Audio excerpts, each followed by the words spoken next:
अस्सलाम वालेकुम, this is Umaima Shakoor from Gillings university. तो हमने इलेक्ट्रिसिटी एंड मैग्नेटिज्म 2 का कोर्स स्टार्ट किया हुआ है। कोर्स कोड है 206 हमारे पास। तो हमने पहले 3 लेक्चर ले चुके हैं इस कोर्स से। तो आज जो हमारा लेक्चर है, लेक्चर नंबर 4 है हमारा। लेक्चर नंबर 4 स्टार्ट करने से पहले हम डिवाइस कर लेते हैं पिछला लेक्चर नंबर 3 की रिवीजन कर लेते हैं। पहले हमने चैप्टर नंबर 1 स्टार्ट किया हुआ है इंडक्टेंस का, इसी को कंटिन्यू कर रहे हैं हम आज भी। तो लास्ट लेक्चर में हमने क्या पढ़ा था? लास्ट लेक्चर में हमने लेंजिस लॉ को डिस्कस किया था। लेंजिस लॉ में आपने देखा था कि किस तरह जो कॉज है वो अपोज करता है चेंज को। जो हमारे पास इंड्यूस्ड ईएमएफ जनरेट हो रहा होता है, जिसकी वजह से जनरेट हो रहा होता है, वो उसी को अपोज करता है। ये हमने लास्ट लेक्चर में देखा था। और किस तरह जो कॉइल है वो कन्वर्ट हो जाती है मैग्नेट में, जिसके अंदर जो फ्लक्स है वो चेंज हो रहा होता है। हमने देखा था किस तरह वो मैग्नेट में कन्वर्ट हो जाती है। फिर अगर वो मैग्नेट बन जाती है तो हमने कहा था कि जो भी मैग्नेट होता है हमारे पास, उसके 2 पोल होते हैं। तो हमारे पास वहां पर भी अगर ये मैग्नेट बन रही है तो ये पोल में कन्वर्ट हो जाएगी। एक पोल नॉर्थ पोल बन जाएगा और दूसरा साउथ पोल बन जाएगा। फिर हमने कहा था कि ये हम कैसे देखेंगे कि नॉर्थ कौन सा है तो साउथ कौन सा है। उसके लिए हमने राइट हैंड रूल अप्लाई किया था। और हमने देखा था कि राइट हैंड रूल से अगर 2 पोल सेम सामने आ जाए तो वो एक दूसरे को अपोज करते हैं। तो ये हमने लास्ट लेक्चर में डिस्कस किया था।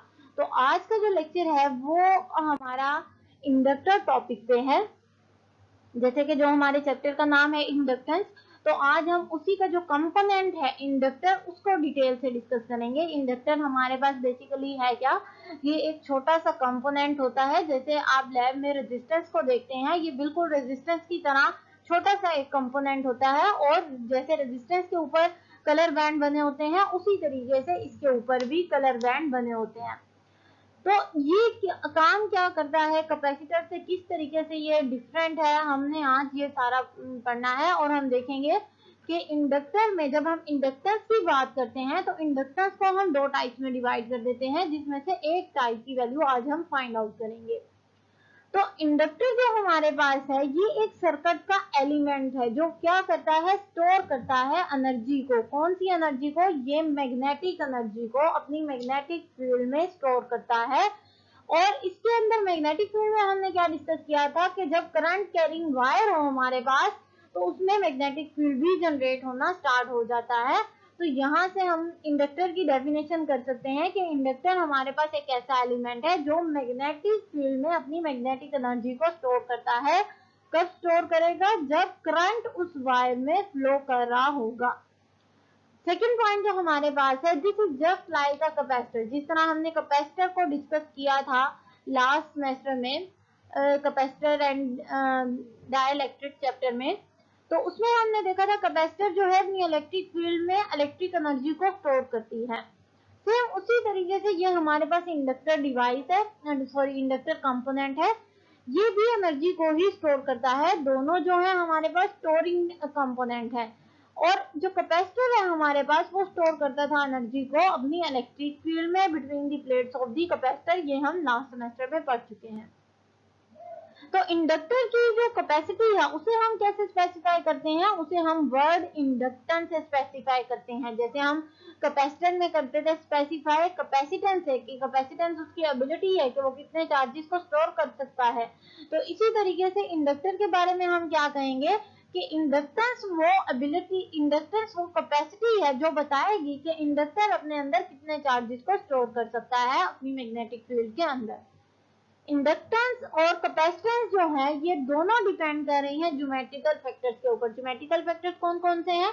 कैपेसिटेंस में आपने देखा था कि कैपेसिटेंस जो है वो सेपरेशन बिटवीन दी प्लेट्स पे डिपेंड कर रही है, डाइलेक्ट्रिक मीडियम पे डिपेंड कर रही है, उसकी शेप पे डिपेंड कर रही है। तो इसी तरीके से हमारे पास इंडक्टेंस जो है वो भी इन्हीं ज्योमेट्रिकल फैक्टर्स पर डिपेंड करती है, जिस पर ये कैपेसिटेंस डिपेंड करती है। तो यहाँ तक आपको समझ आ गया कि इंडक्टर और कैपेसिटर को हम किस तरीके से कंपेयर कर सकते हैं एक दूसरे से। तो नेक्स्ट जो हमारे पास पॉइंट है, inductor is just like an ideal solenoid. Ideal solenoid, solenoid मैंने आपको लास्ट सेमेस्टर में पढ़ाया था, जिसकी हमने मैग्नेटिक फील्ड फाइंड आउट की थी एम्पेयर लॉ को यूज करते हुए। तो इंडक्टर जो है हमारे पास, इसको हम कह सकते हैं कि ये एक आइडियल सोलेनोइड है जो कैरी करता है करंट को और मैग्नेटिक फील्ड अपने अंदर प्रोड्यूस करता है। तो यहाँ सोलेनोइड में भी हमने सेम केस पढ़ा था कि एक हमारे पास सोलेनोइड है, उसमें जब करंट फ्लो होगा तो उसके अंदर मैग्नेटिक फील्ड जनरेट हो जाएगी।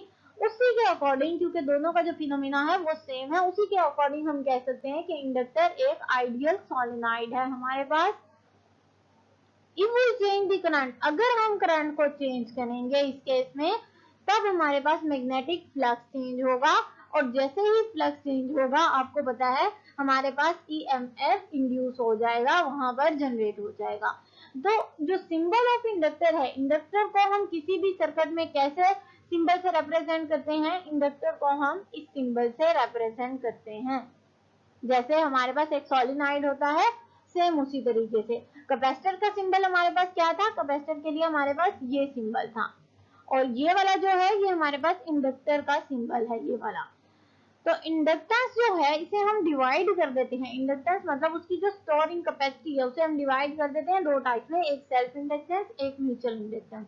तो ये दोनों इंडक्टेंस आपने पिछले क्लासेस में पढ़ी हुई है कि सेल्फ इंडक्टेंस हमारे पास क्या होती है और म्यूचुअल इंडक्टेंस क्या होती है। इन दोनों को हम थोड़ा बहुत आज डिस्कस करेंगे, डिटेल से हम आज इस सेल्फ इंडक्टेंस को डिस्कस करेंगे। तो चलिए अपनी कैलकुलेशन को स्टार्ट करते हैं सेल्फ इंडक्टेंस के लिए। फैराडे लॉ के अकॉर्डिंग अगर आपका जो करंट है वो इस इंडक्टर में चेंज हो रहा है, चेंज इन करंट जो है वो डायरेक्टली प्रोपोर्शनल होगा उसके इंड्यूस्ड ईएमएफ के। मतलब जो जितना ज्यादा इंड्यूस्ड ईएमएफ हमारे पास कितना ज्यादा होगा, जितना ही ज्यादा हमारे पास रेट ऑफ करंट, मतलब करंट जितना ज्यादा तेजी से हम चेंज करेंगे उतना ज्यादा ईएमएफ इंड्यूस हो जाएगा वहां पर। तो जब हम इस साइन को हटाते हैं तो हमारे पास एक कांस्टेंट आता है, तो ये कांस्टेंट मैंने एल यूज किया है क्योंकि हम सेल्फ इंडक्टेंस को यूज कर रहे हैं। तो सेल्फ इंडक्टेंस क्या है ये भी मैं अभी आपको बताती हूँ। सेल्फ यहाँ पर जो हमारे पास एल है ये बेसिकली हमारे पास एक प्रोपोर्शनैलिटी कांस्टेंट है और इसको हम सेल्फ इंडक्टेंस बोलते हैं। रिलेट करता है ये कांस्टेंट, किसको रिलेट करता है, rate of change of current को, इस करंट को रिलेट करता है ये किसके साथ, इंड्यूस्ड ईएमएफ के साथ, इसके साथ। मतलब इस कांस्टेंट की वजह से ये दो टर्म्स आपस में रिलेट कर रही हैं, इंड्यूस्ड ईएमएफ और rate of change of current, जैसे इस इक्वेशन 2 में रिप्रेजेंट किया हुआ है। अब जो हमारे पास कैपेसिटेंस है वो भी एक पॉजिटिव वैल्यू है, उसी तरीके से जो हमारे पास इंडक्टेंस है वो भी एक पॉजिटिव वैल्यू है। तो यहाँ पर देखें इंडक्टेंस और कैपेसिटेंस दोनों हमारे पास पॉजिटिव क्वांटिटीज होती हैं। अब इक्वेशन 2 जो हमने पीछे देखी है, इक्वेशन 2 को अगर हम देखें वहां से एल की वैल्यू को फाइंड आउट करें तो हमारे पास एल की वैल्यू आ जाएगी EL dt divided by DI। ये हमारे पास वैल्यू आ गई जो प्रोपोर्शनैलिटी कांस्टेंट था इंडक्टेंस उसकी, जिसको हम सेल्फ इंडक्टेंस का नाम दे रहे हैं। अब इसी फॉर्मूले से जो हमने इक्वेशन 3 में ड्राइव किया है, इसी इक्वेशन से हम फाइंड आउट कर सकते हैं इसका फार्मूला फार्मूला हमने इक्वेशन 3 में फाइंड आउट कर लिया है। अब हम इक्वेशन 3 को यूज करते हुए इसका यूनिट फाइंड आउट करेंगे। तो यूनिट क्या है सेल्फ इंडक्टेंस का, जो ईएमएफ हमारे पास होती है इसका यूनिट आपको पता है हमारे पास वोल्ट होता है, और जो dt मतलब टाइम है हमारे पास, इसका यूनिट आपके पास सेकंड होता है। DI करंट को रिप्रेजेंट कर रहा है, इसका यूनिट आपके पास एम्पियर होता है। तो इक्वेशन 4 में आपने इनकी वैल्यूज यूनिट लिख दी है सबके अलग अलग, वोल्ट, सेकंड और डिवीजन में एम्पियर। तो एम्पियर जब ऊपर आएगा तो -1 हो जाएगा, तो इसका मतलब वोल्ट सेकंड पर एम्पियर जो है ये आपको यूनिट प्रोवाइड कर रहा है इंडक्टेंस का, और इसी को हम कहते हैं हेनरी, जिसे कैपिटल H से रिप्रेजेंट किया जाता है। और ये जो पॉइंट है इक्वेशन 5 में, ये एमसीक्यूज के लिए इम्पोर्टेंट पॉइंट है कि आपका जो है वोल्ट सेकंड पर एम्पियर किसके इक्वल होता है, वो हेनरी के इक्वल होता है। ये अक्सर एमसीक्यूज में आता होता है ये वाला पॉइंट। यहाँ तक हमने यूनिट तक देख लिया कि वोल्ट सेकंड पर एम्पियर को हम क्या कहते हैं, हेनरी कहते हैं, और इसे कैपिटल H से रिप्रेजेंट किया जाता है, स्मॉल h से रिप्रेजेंट नहीं करना। और इंडक्टेंस का जो सिंबल है हमारे पास वो ये वाला है जो मैंने आपको लास्ट में भी बताया। अब जो हमने इक्वेशन 2 फाइंड आउट की थी पीछे, उसमें जो L है मैंने आपको बताया था कि ये इंडक्टेंस है जिसे हम सेल्फ इंडक्टेंस बोलते हैं। सेल्फ इंडक्टेंस हम किसे कहते हैं, इसकी डेफिनेशन क्या है, changing current in the induces the EMF in the circuit itself is called self inductance। मतलब एक सर्किट है हमारे पास, लेट अस कंसीडर ये सर्किट है मेरे पास। अब इस सर्किट में करंट फ्लो कर रहा है I, इसी सर्किट में मैं इस करंट को चेंज करती हूँ, किसी भी वैल्यू से चेंज करना स्टार्ट करती हूँ, जैसे हम फ्लक्स को चेंज करते हैं तो करंट जैसे ही चेंज होगा फ्लक्स चेंज होना शुरू हो जाएगा। अगर इस करंट के चेंज होने की वजह से जो EMF है वो इसी सर्किट के अंदर इंड्यूस हो जाए, मतलब दूसरा कोई एक्सटर्नल सर्किट ना हो, इसी सर्किट के अंदर इंड्यूस हो जाए, तो इसको हम सेल्फ इंडक्टेंस बोलते हैं। सेल्फ इंडक्टेंस क्यों बोलते हैं, देखिए करंट भी इसी में चेंज हो रहा है और करंट के चेंज होने से फ्लक्स यहाँ पर चेंज होगा और उसी के साथ साथ जो EMF इंड्यूस होगा वो भी इसी सर्किट में इंड्यूस हो जाता है, तो इसको हम कहते हैं सेल्फ इंडक्टेंस। ये तो था हमारे पास सेल्फ इंडक्टेंस की डेफिनेशन, और हमने देख लिया कि उसका फार्मूला क्या है हमारे पास, उसका यूनिट क्या है, उसकी यूनिट को हम हेनरी भी बोलते हैं और इसे सेल्फ इंडक्टेंस को हम L से रिप्रेजेंट करते हैं। इसको उलट हमारे पास होता है म्यूचुअल इंडक्शन, जिसे हम म्यूचुअल इंडक्टेंस कैपिटल M से रिप्रेजेंट करेंगे, ये हम नेक्स्ट लेक्चर में करेंगे इंशाल्लाह। तो इसकी डेफिनेशन क्या है, changing current in one circuit, मतलब एक सर्किट में करंट चेंज हो रहा है, वो इंड्यूस कर रहा है EMF, लेकिन वो उसी सर्किट में इंड्यूस नहीं कर रहा, जैसे पीछे था हमारे पास एक सर्किट में करंट चेंज हो रहा है और उसी सर्किट में EMF इंड्यूस हो रहा है, लेकिन यहाँ पर क्या है कि चेंजिंग करंट को चेंज करें तो EMF इंड्यूस हो, लेकिन उस सर्किट में ना हो, उसके साथ पड़े हुए किसी सेकंड सर्किट में हो जाए, सेकंड नियर बाय सर्किट, ये CKT मैंने सर्किट को लिखा हुआ है। तो एक कॉइल में करंट को चेंज करने की वजह से अगर उसकी साथ वाली कॉइल में भी करंट इंड्यूस हो जाए तो इसको हम बोलते हैं म्यूचुअल इंडक्शन, और इसका जो कांस्टेंट होता है उसे हम बोलते हैं म्यूचुअल इंडक्टेंस। जैसे हम L को बोलते हैं सेल्फ इंडक्टेंस, उसी तरीके से हम M को बोलते हैं म्यूचुअल इंडक्टेंस।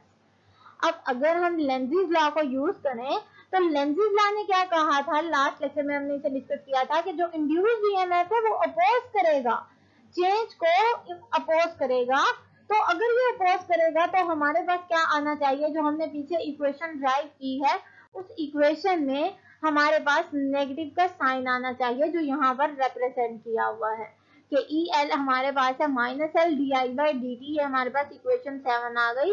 लेकिन आपने पीछे देखा था कि हमने इसको जनरल डिस्कस किया था तो हमने नेगेटिव साइन नहीं लगाया था, लेकिन जब हम इन टर्म्स ऑफ लेंज़िस ला लेंगे तब हम यहाँ पर नेगेटिव साइन को जरूर मेंशन करेंगे, पॉइंट मेंशन कर देंगे कि इन टर्म्स ऑफ लेंज़िस ला हम इसे डिस्कस कर रहे हैं।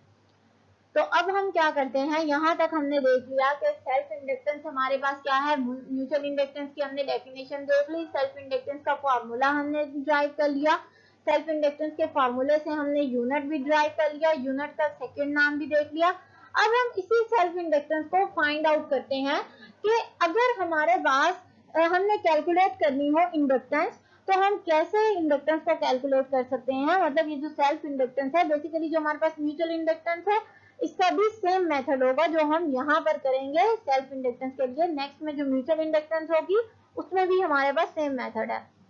तो अगर हम फैराडे लॉ को कंसीडर करें, जो आपने पिछले लेक्चर्स में डिस्कस किया था फैराडे लॉ को, तो फैराडे लॉ में हमने देखा था कि जो EMF इंड्यूस हो रहा है वो rate of change of flux के इक्वल है, मैग्नेटिक फ्लक्स जिसे हमने कहा था n नंबर ऑफ टर्न्स को शो कर रहा था, और ये नेगेटिव साइन जो है ये लेंज़िस लॉ से आया था, इसको मैंने इक्वेशन 1 का नाम दे दिया है।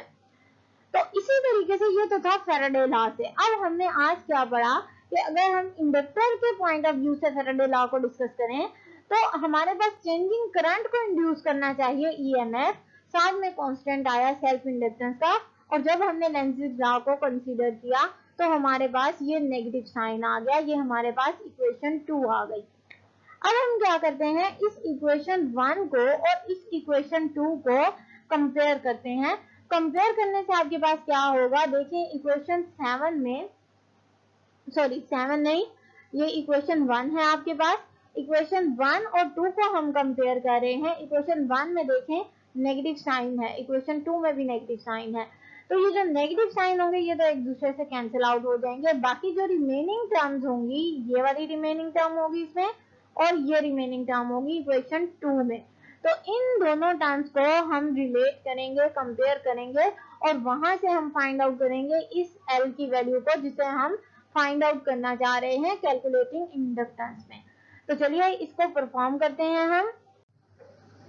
यहाँ पर देखें हमने क्या किया कि हमारे पास इक्वेशन 2 थी और इक्वेशन 1 थी, हमने इन दोनों को कंपेयर कर दिया। कंपेयर कैसे किया, हमने इसको आमने सामने रख दिया और नेगेटिव साइन से नेगेटिव कैंसिल आउट हो गया। बाकी आपके पास क्या बच गया, N D phi B divided by D T, ये हमारे पास आया फैराडे लॉ से जब हम फ्लक्स को चेंज करेंगे। ये हमारे पास आया जब हमने इंडक्टर की एग्जांपल को कंसीडर किया, तो ये अब हमारे पास इक्वेशन 4 आ गई। इक्वेशन 4 को हम इंटीग्रेट कर देते हैं। जब हम इसे इंटीग्रेट करेंगे तो हमारे पास आ जाएगी ये वाली टर्म, डेरिवेटिव के साथ इंटीग्रेशन लिख दें और ये L को बाहर ले लें। ये नंबर ऑफ टर्न्स है, नंबर ऑफ टर्न्स भी हमारे पास कांस्टेंट रहेंगी, इंडक्टेंस उसकी कैपेसिटी होगी वो भी हमारे पास कांस्टेंट रहेगी।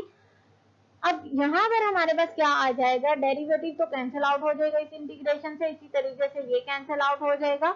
यहाँ पर आपके पास बच गया n और फाई b, तो ये हमने लिख दिया n फाई b। यहाँ पर आपके पास क्या बच गया, ये L बच गया और ये बच गया आपके पास L I, क्योंकि डेरिवेटिव हमने कैंसिल आउट कर दिया, ये I बच गया, तो ये हमने लिख दिया L I। इक्वेशन 6 आपके पास आ गई। इस इक्वेशन 6 से अगर मैं L की वैल्यू फाइंड आउट करूं, क्योंकि हमने इंडक्टेंस ही फाइंड आउट करनी थी, तो इस L की वैल्यू को हम फाइंड आउट करते हैं। ये आ जाएगा आपके पास n phi b divided by I। तो ये आपके पास आ गई इंडक्टेंस की वैल्यू इक्वेशन 7 में, जिसे हम फाइंड आउट करना चाह रहे थे। हमने कैलकुलेट किया इंडक्टेंस को सेम इसी मेथड से जो हमने आज किया है, कुछ भी चेंजिंग नहीं करनी है आपने। इसी मेथड से आप म्यूचुअल इंडक्शन में म्यूचुअल इंडक्टेंस M को फाइंड आउट कर सकते हैं। सेम मेथड होगा, कोई भी चेंजिंग नहीं है यहाँ तक। तो अब यहाँ तक हमने आज इंडक्टर को डिस्कस किया। इंडक्टर को हमने देखा कि हम कैपेसिटर से कैसे रिलेट कर सकते हैं। फिर हमने दोनों में डिफरेंस भी देखा कि एक में इलेक्ट्रिक फील्ड होती है, दूसरे में मैग्नेटिक फील्ड होती है। हमने इंडक्टर की कैलकुलेशंस परफॉर्म की, इंडक्टेंस को फाइंड आउट किया हमने फैराडेज लॉ को यूज करते हुए। हमने देखा जब हम लेंज़िस लॉ को कंसीडर करेंगे तो नेगेटिव आएगा हमारे पास। वहां से हमने L की वैल्यू फाइंड आउट कर ली। तो आज के लेक्चर में आपको कोई भी पॉइंट ऐसा हो जो समझ ना आया हो तो काइंडली मुझसे लाजमी डिस्कस कीजिएगा। अगर कैलकुलेशन वगैरह में कोई मसला हो रहा हो तब भी आप मुझसे लाजमी डिस्कस कीजिएगा, व्हाट्सएप पर या जूम ऐप में आप मुझसे डिस्कस कर सकते हैं। तो नेक्स्ट लेक्चर तक के लिए thank you so much. Allah Hafiz.